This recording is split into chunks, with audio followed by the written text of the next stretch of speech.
नमस्कार सबको, जय मसीह की। मैं महाराष्ट्र प्रदेश महिला कांग्रेस की जनरल सेक्रेटरी बात कर रही हूँ और धर्म से मैं ईसाई हूँ। मैं जन्म से हिंदू थी, लेकिन उसके बाद में जब हमने अपने दुख मुसीबतों का सामना जब किया तो हमको परमेश्वर की शांति का पता चला, और परमेश्वर की शांति का पता चलने के बाद हमने मसीह धर्म को ग्रहण किया, जैसे कि वो हमारा संवैधानिक अधिकार है। जैसे कि हम आज यहाँ संविधान चौक पे बैठे हैं, डॉक्टर बाबा साहब अम्बेडकर ने हमें ये बताया है कि भारतीय संविधान के अंदर में आर्टिकल 25 में लिखा गया है कि हम भारत देश के वासी किसी भी धर्म का पालन कर सकते हैं, उसका प्रसार कर सकते हैं, और हमारे को ये संवैधानिक अधिकार मिला हुआ है।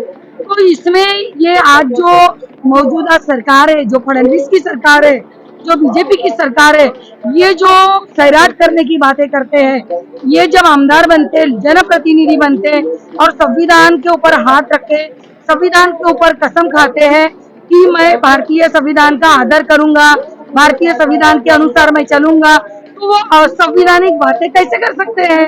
वो असंवैधानिक बातों का हम आज यहाँ निषेध करने के लिए नागपुर के 0 माइल पे जो संविधान चौक है, यहाँ पर बैठ के पडळकर जी के उस असामाजिक तत्व का, जो असंवैधानिक जो बात उन्होंने की, उसका निषेध करते हैं संपूर्ण ईसाई समाज की ओर से, और उनको उनके आमदार की संविधान के अंतर्गत जो उन्होंने उल्लंघन किया, उनकी आमदार की रद्द करने का आह्वान करते हैं। आप सभी को जय मसीह की। मैं reverend Daniel Goyal, bishop Joshi memorial Methodist church Ajni और पासबान हूँ। और इस समय हमारे पूरे नागपुर के मसीह समाज के द्वारा जो धरना आंदोलन दिया गया है, क्योंकि पिछले दिनों में गोपीचंद पडळकर आमदार ने जो बेताल वक्तव्य किया है, उसका निषेध करने के लिए हम यहाँ इकट्ठा हुए थे। मैं गोपीचंद पडळकर और उनके जैसे विचारसरणी रखने वाले लोगों को और पक्षों को बताना चाहूंगा कि मसीह क्रिस्ती भारतीय समाज का इतिहास अगर देखोगे तो 2000 वर्ष से हमारा इतिहास है। यीशु मसीह के जो 12 चेले थे, उनमें का एक चेला थोमा जिनका नाम है, वो भारत के सागर तट पर आकर उन्होंने मसीहत की स्थापना की। या मसीहत के प्रेम को उन्होंने बांटा तो क्या बांटा? जो यीशु मसीह ने सिखाया है, प्रेम करो, क्षमा करो, लिंग भेद, जाति भेद, रंग भेद से परे होकर सबको सम्मान दो, आदर दो। और उसी आज्ञा का पालन करते हुए मसीह समाज ने भारत देश में सदा प्रेम ही बांटा है। जब जब हमारे भारत देश के लिए जब भी आवश्यकता पड़ी, हमने हमारे चर्चेस में प्रार्थना की। हमारी ओर से जिस प्रकार से भी सहयोग देना होता है वो हमने दिया है। भारत की आजादी में भी हमारे मसीह समाज ने अपना योगदान दिया, अपना खून पसीना बहाया, यहाँ तक कि हम शहीद हुए। अगर भारतीय आजादी का इतिहास हम पढ़ेंगे तो उसमें मसीह लोगों के भी नाम है। या भारत में जब जी जो मसीह समाज पर इस समय अत्याचार हो रहा है या धर्मांतरण का आरोप लगाया जा रहा है, उसके लिए तो मैं यही कहूंगा कि हमने क्या किया है। जो अज्ञानता में जी रहे थे, जो अंधकार में जी रहे थे, उन लोगों को शिक्षा दी, उन्हें पैरों पर खड़ा किया। जो लोग विधवा थे, अनाथ थे, उनके लिए ओल्ड एज होम निकाले, उनके लिए हमने अनाथ आश्रम बनाए। ये प्रेम करना अगर धर्मांतरण है तो ये प्रेम को हम करते रहेंगे, फिर आप कुछ भी बोले। हमारे मसीह समाज के इतिहास में, बाइबल में भी हम ये देखते हैं ना, जो प्रेम करते रहे, प्रेम के बारे में बात करते रहे, उनको सताया गया, मारा गया, उनको आग की भट्टी में डाला गया, लेकिन उन्होंने प्यार करना नहीं छोड़ा। हमें भी आप मार, हमारे शरीर का आप नाश कर सकते हैं, लेकिन हमारी आत्मा का नहीं, क्योंकि प्रभु यीशु मसीह ने हमें यही तो सिखाया है। प्रेम करो, औरों के लिए उजियाला बनो, औरों के जीवन की निराशा को दूर करने के लिए अपना योगदान दो। और वो हमने किया है, और मरते दम तक हम भारत के लिए करते रह गए। आज भी हमारे चर्चेस में हम लोग हमारे भारत देश के लिए प्रार्थना करते हैं, हमारे भारत देश के राष्ट्रपति, पंतप्रधान, उनके मंत्रिमंडल के लिए, महाराष्ट्र के सभी राज्यों के मुख्यमंत्री, उनके मंत्रिमंडल के प्रार्थना करते हैं। और सिर्फ प्रार्थना नहीं करते, सिर्फ ऐसा एक धार्मिक स्थल है जो हमारा चर्च है, जहाँ पर हम हमारे राष्ट्रीय पर्व 26 जनवरी 15 अगस्त को तिरंगा भी लहराकर हम उसका सम्मान करते, क्योंकि पवित्र शास्त्र बाइबल में प्रभु यीशु मसीह ने यही सिखाया, जिस देश में रहते हो उस देश के लिए वफादार रहो, उस देश के लिए, उस देश के लोगों के लिए प्रेम बांटो, सेवा करो, और वही हम कर रहे हैं। सर, सबसे पहले जय मसीह की सभी को, हमारे सभी भाई लोग जो दर्शक देख रहे हैं। मेरा नाम फादर जोसेफ विंसेंट बावर है, मैं अध्यक्ष नागपुर ईसाई समाज का हूं, और मैं आज ये आपके माध्यम से बताना चाहता हूं, सरकार तक हमारी आवाज पहुंचे कि नागपुर में संविधान चौक पे हमने जो धरना निषेध प्रदर्शन का आज जो कार्यक्रम किया है, यहाँ पे हमारे महाराष्ट्र में आमदार गोपीचंद पडळकर जी ने जो उनने स्टेटमेंट दिया कि फादर लोग का सैराट करेंगे और 11 लाख रुपए बख्शिश में देंगे, इसका हम निषेध करते हैं। भारत में हम भारतीय नागरिक होने के नाते, हम ईसाई समाज के होने के नाते हम हर एक के लिए प्रेम की प्रार्थना करते हैं। भाई पडलकर जी को भी परमेश्वर आशीष दे, उनके परिवार को आशीष दे, सद्बुद्धि दे कि ऐसे वो बयान न दे जिसमें समाज में ठेठ पहुंचाने का काम होता है।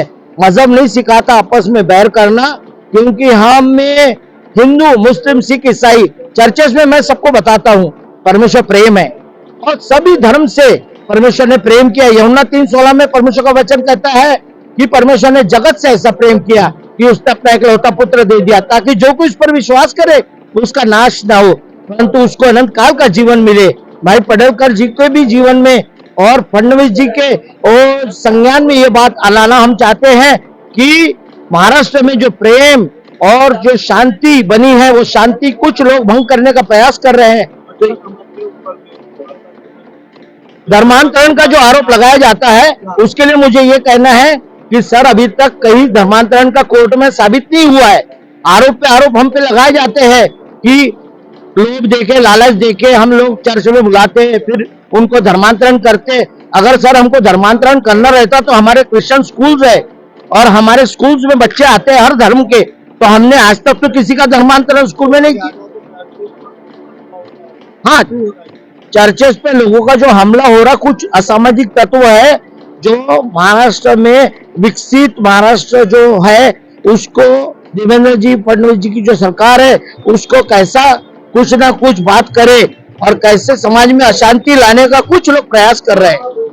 कुछ लोग जो ऐसा कर रहे हैं, मैं चाहता हूं सरकार उस पर ध्यान दे और समाज में शांति बनी रहे। इसके पहले भी नागपुर में, भालदारपुरा में हमने देखा अशांति का माहौल था, तो इसीलिए हम शांति के लिए मैंने और वैरायटी चौक पे भी मैंने प्रार्थना करी, कैंडल लगाया। प्लेन क्रैश हुआ पुलवामा के लिए, मसीह समाज की सुरक्षा के लिए हम चाहते हैं सरकार ने जो एफआईआर दर्ज हो पडलकर जी के ऊपर और उनकी मान्यता रद्द हो। विधानसभा में जो बैठते हैं ऐसे संवैधानिक पद पर रहते हुए किसी समाज के ऊपर सुपारी देने की बात हो गई, किलिंग की बात हो गई, मर्डर की बात हो गई, तो इस पे तो अगर किसी समाज के ऊपर बोलूं तो मुझ पे तो एक्शन हो जाएगा। तो ऐसा हर नागरिक को संविधान के ऊपर चलना चाहिए। ये देश डॉक्टर बाबा साहब अम्बेडकर ने जो संविधान बनाया उस पर चलता है। हाँ, चर्चेस के ऊपर झूठे आरोप, यही लोभ लालच देके हम धर्मांतरण करते हैं। मसीह लोग क्रिश्चियन बनाते हैं, हिंदू को क्रिश्चियन बनाते हैं, मुस्लिम भी आगे बढ़ रहे हैं। अल्पसंख्यक को दबाने की आवाज दबाने का काम है, यही मैं बोलना चाहता हूँ। मसीह समाज को हम एकता में लाके हम ये प्रार्थना आज कर रहे हैं कि एकता में हम आए और हमारी आवाज हम उठाते रहेंगे। आवाज हमारी जितना कोई दबाएगा, वो 12 चेले थे यीशु के, वो 12 चेले मर गए लेकिन सारे संसार में मसीह समाज फैल गया। इसलिए मैं चाहता हूं आप हमारे को शांति प्रिय तरीके से रहने दीजिए। सब पूजा अर्चना करते हैं, हम किसी के मंदिर पे कभी आरोप नहीं लगाए। हम किसी के मस्जिद में गुरुद्वारा तोड़ो, मंदिर तोड़ो, मस्जिद तोड़ो, ये चर्चेस पे हमला करके क्या मिलेगा? नफरत की भावना, मजहब नहीं सिखाता आपस में बैर करना। सर तोड़ने वाले को जो संविधान में है उसके अनुसार जो कायदा कहता है वो कायदे के अनुसार कायदा बना है डॉक्टर बाबा साहब अम्बेडकर ने, कायदे के अनुसार